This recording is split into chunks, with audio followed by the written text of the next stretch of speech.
ومايوكا ترد تروح لعادل جمعه يحط تاني خد وهات وهيلعب الاوفر عادل ويطلع لهاني.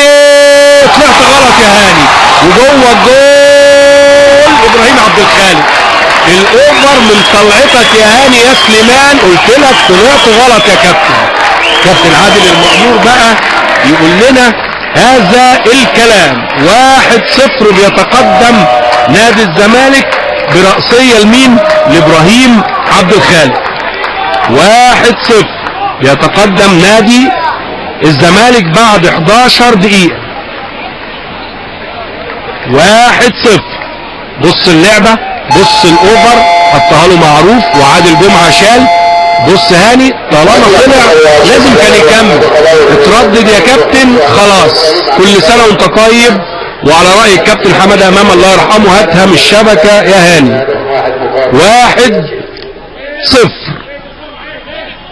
ابراهيم عبد الخالق. 1-0 لنادي الزمالك.